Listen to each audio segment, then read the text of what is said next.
Hi students, आप लोग को बहुत दिन से वीडियो नहीं जाया था। थोड़ा हेल्थ के समस्या था, डेंगू हो गया था, टाइफाइड होने की वजह से आप लोग को वीडियो नहीं जाया था, जिसके लिए कम्युनिकेशन इन एवरीडे लाइफ का 4 यूनिट का वीडियो आप लोग को चला गया था। ये आप लोग को 5वां यूनिट है। अनेकों स्टूडेंट ने मैसेज किया कि सर 5 यूनिट का आपने क्यों नहीं बताया। हमने मैसेज भी बहुत स्टूडेंट को किया था कि समस्या हो गया था, डेंगू हो गया था, उसके बाद टाइफाइड, उसके बाद और एक दो प्रॉब्लम हो गया था, जिसकी वजह से हम वीडियो आप लोग का नहीं बनाए। लेकिन लास्ट आपका एक यूनिट बच गया है, यूनिट 5। ये हम आपको एक दो क्लास में या ये थोड़ा सा लॉन्ग वीडियो होगा।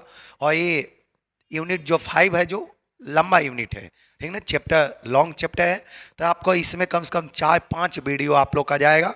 और सारे वीडियो चाहे यूनिट 1 का हो, चाहे यूनिट 2 का हो, यूनिट 3 हो, यूनिट 4, 5, सारे का इसके वीडियो के नीचे लिंक में आपको दिया जाएगा। आपको चैप्टर 1, चैप्टर 2, चैप्टर 3 सभी का लिंक में दिया जाएगा, आप लोग देख लीजिएगा, ठीक ना। कम्युनिकेशन इन एवरीडे लाइफ का आपका यूनिट 5 का किस नाम का है? आपका राइटिंग स्किल। देखिए, राइटिंग स्किल, इसके पहले हम बताए थे स्पीकिंग स्किल। ये बहुत स्टूडेंट को और जनरल पब्लिक के लिए ये बहुत इंपॉर्टेंट होता है। हम क्या पढ़ रहे हैं? Communication in everyday life.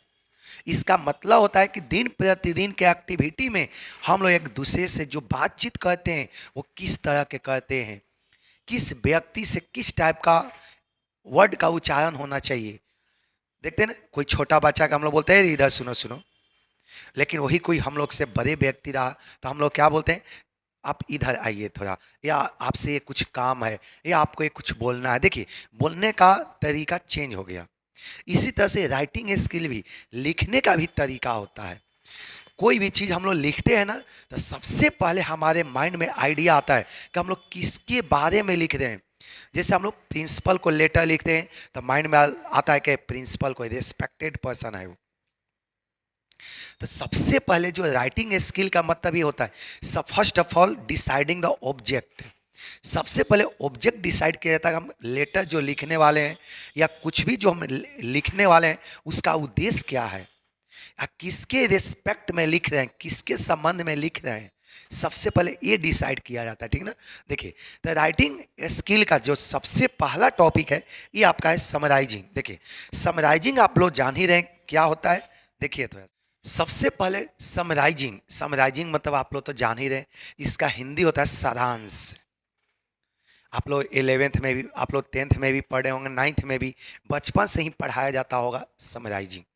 Summarising मतलब होता है कि ये जो बड़ा जो पैराग्राफ है, हम लोग देखते ना पहले जब 12th में भी हम लोग थे तो उस समय भी सारांश से लिखने के लिए बोलता था। 10th में भी एक बहुत बड़ा सा पैराग्राफ दे देता, पैसेज दे देता था। आप बोलता था कि इसको शॉर्ट में लिखिए।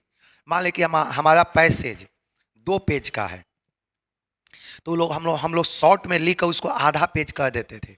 मेन मेन पॉइंट को खाली लिखते थे। हम लोग जो भी लिखते थे अपने मन से लिखते थे, लेकिन कभी भी पैसेज जिस चीज़ से रिलेटेड है उस चीज़ को हम लोग कभी भी डाइवर्ट नहीं करते थे। देखते, तो समराइजिंग का मतलब यही होता है कि जो आपका बड़ा सा जो पैसेज दिया है ना, इस पैसेज को पढ़कर इसको छोटा बना देना। ये जो बड़ा सा पैराग्राफ दिया हुआ है, इसको पढ़कर इसको छोटा बना देने को ही हम लोग क्या बोलते हैं? समराइजिंग। और समराइजिंग में केवल मेन मेन पॉइंट को लिखा जाता है। समराइजिंग में केवल इंपॉर्टेंट पॉइंट को क्या किया जाता है?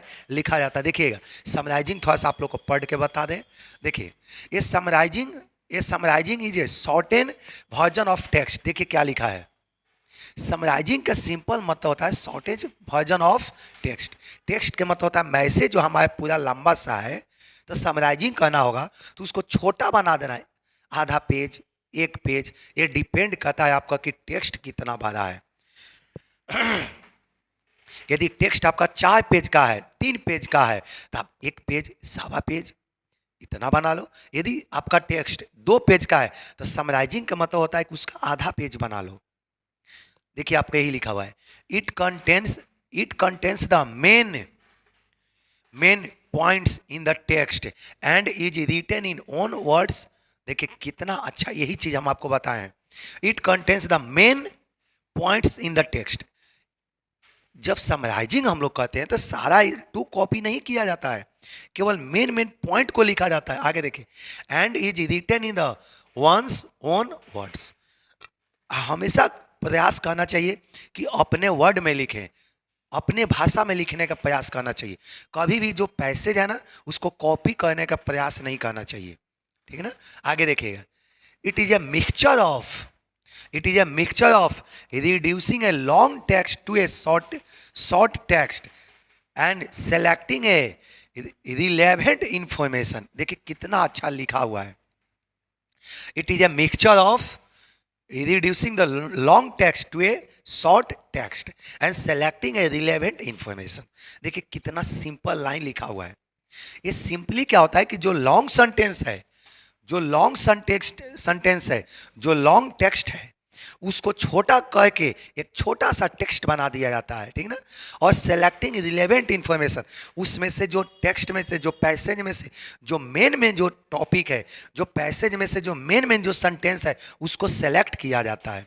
ये पॉइंट आप लोग को समझ में आ गया होगा। आगे देखिए, a good summary so that one has understood the text. ये गुड समरी उसी को बोलेंगे जिसको कोई भी व्यक्ति पढ़कर अच्छा से समझ सके। मान लें कि हम वैसा समराइज किए जिसको कोई व्यक्ति पढ़ है उसको समझे में नहीं आ रहा है, तो उसको समराइजिंग नहीं कहा जाएगा। आप शॉर्ट में उतना लिखो ताकि कोई व्यक्ति पढ़कर उसको अपने समझ सके, ठीक ना।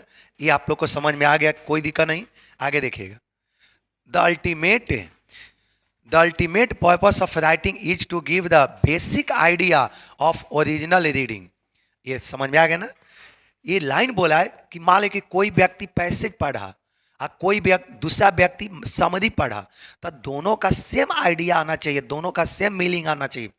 ऐसा नहीं कि हमने समराइजिंग कर दिया तो उसका सेंटेंस या पैसेज का मीनिंग चेंजिंग हो गया, वैसा नहीं। देखो यही लिखा हुआ है, the ultimate purpose of writing is to give the basic idea of the original reading. देखिएगा, समराइजिंग में तो कोई दिक्कत आप लोग को नहीं होना चाहिए, ये हमने अंडरलाइन कर दिया है। आप एक एक करके कॉपी में नोट कर ले आप लोग। समराइजिंग में तो किसी को कोई दिक्कत नहीं होगा। यदि कुछ दिक्कत हो तो कमेंट में आप लोग मेंशन करना, हम प्रयास करेंगे कि जो भी डाउट हो आपको क्लियर करें, ठीक। चलिए आगे चलते हैं।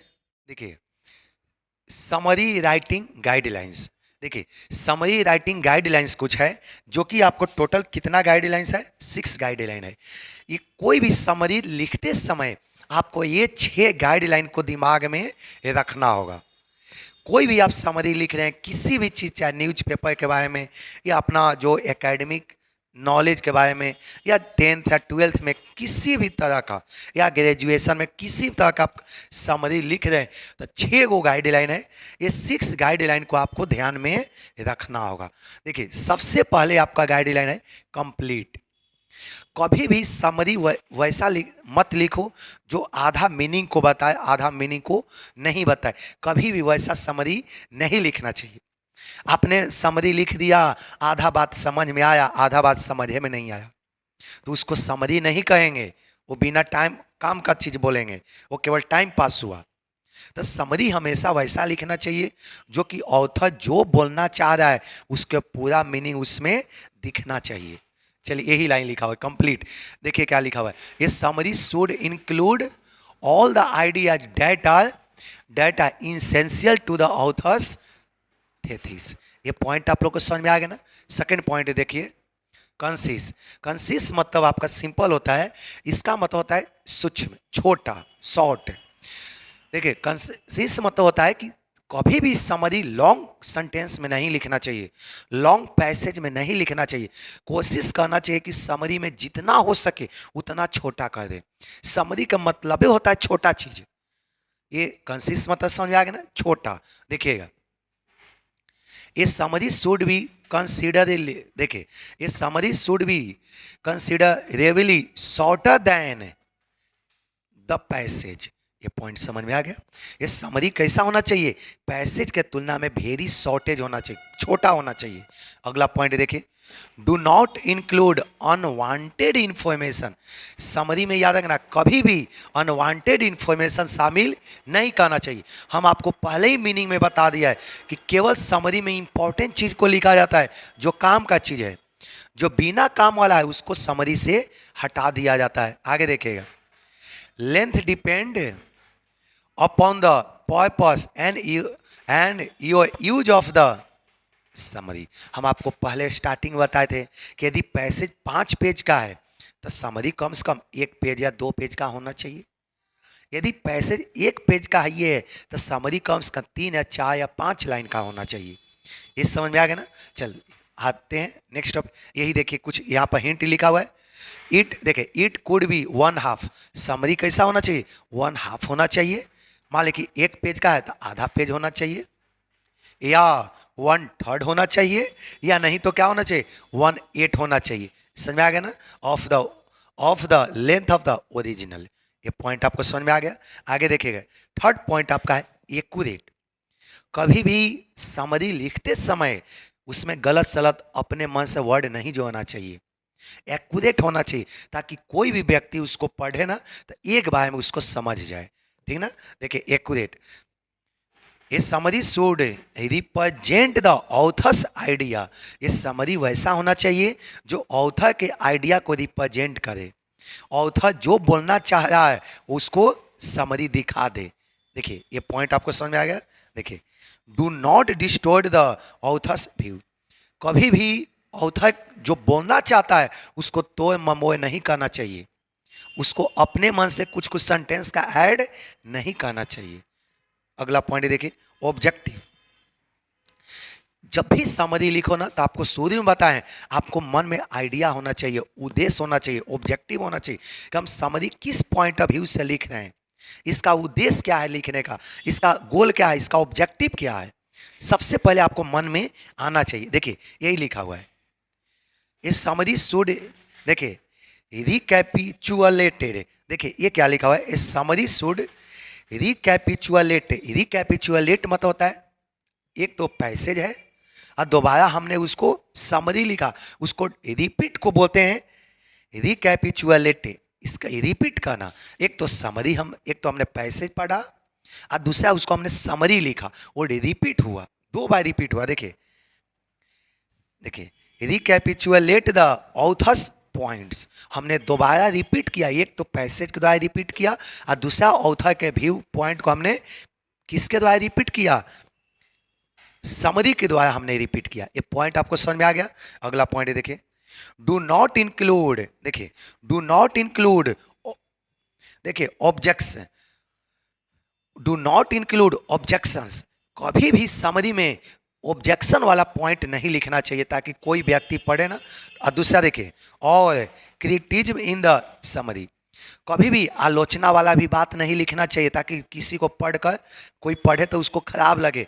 आलोचना माने कि समरी में हमने वैसा चीज लिख दिया जिससे ऑथर का ही आलोचना हो रहा है, ऑथर का ही क्या हो रहा है, माने निंदा हो रहा है, ऑथर का ही व्यू पॉइंट को तो मोड़ा जा रहा है, ऑथर जो बोलना चाह रहा है उसको गलत साबित किया जा रहा है। तो कभी भी समरी में वैसा चीज लिखा हुआ नहीं होना चाहिए।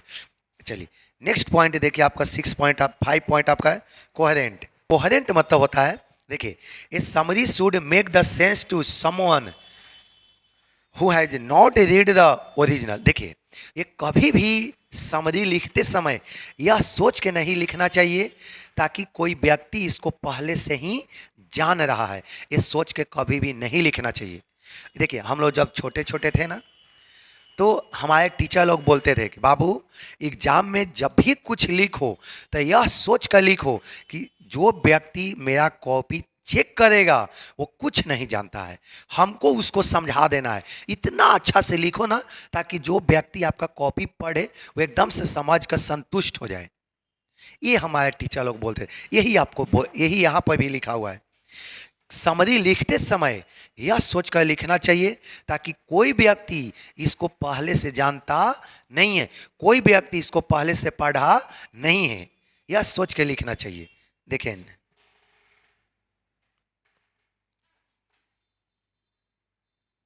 ये पॉइंट आपको समझ में आ गया। देखिए नेक्स्ट पॉइंट पर चलते हैं, जितना मेन पॉइंट है। नेक्स्ट पॉइंट आपका है इंडिपेंडेंट। समरी हमेशा इंडिपेंडेंट होना चाहिए। ऐसा नहीं कि समरी लिख दिए और किसी व्यक्ति को समझना हो तो फिर से जाके पैसेज को पढ़ रहा है, वैसा नहीं। समरी वैसा लिखो जो अपने आप में इंडिपेंडेंट हो। एक बार में समरी कोई पढ़े तो उसको 100% समझ में आ जाना चाहिए, तो इंडिपेंडेंट होना चाहिए। ऐसा नहीं कि समरी हमने लिख दिया और समझने के लिए कोई आदमी जाकर पहले पैसेज पढ़ रहा है उसके बाद समरी पढ़ रहा है, वैसा नहीं होना चाहिए। 100% क्या होना चाहिए, इंडिपेंडेंट होना चाहिए, ताकि कोई भी व्यक्ति समरी पढ़े तो उसको एक बार में समझ में आ जाए। देखिएगा इस समरी, देखिए इस summary should be written in your own words. इस समरी हमेशा अपने भाषा में, अपने वर्ड में लिखना चाहिए, अपने शब्दों में लिखना चाहिए। ऐसा नहीं कि जो पैसे दिया है एकदम से हमने पैसे को ही पूरा उतार दिया तो क्या फायदा। हमेशा प्रयास करना चाहिए कि समरी अपने वर्ड में लिखें, अपने शब्दों में लिखें।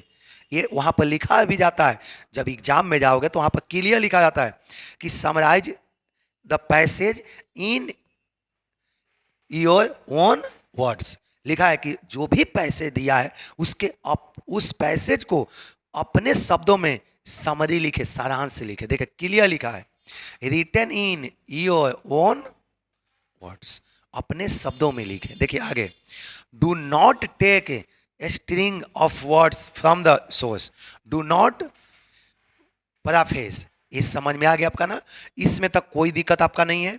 आपको समरी हमने बता दिया, अब अगले वीडियो में आपका बाकी सब जाएगा, ठीक ना। सारे स्टूडेंट पढ़िए, इसके अलावा 1 से 4 तक किसी भी चैप्टर का चाहिए तो आपको बिना कुछ सोचे आप लोग प्ले लिस्ट में जाकर देख लेना।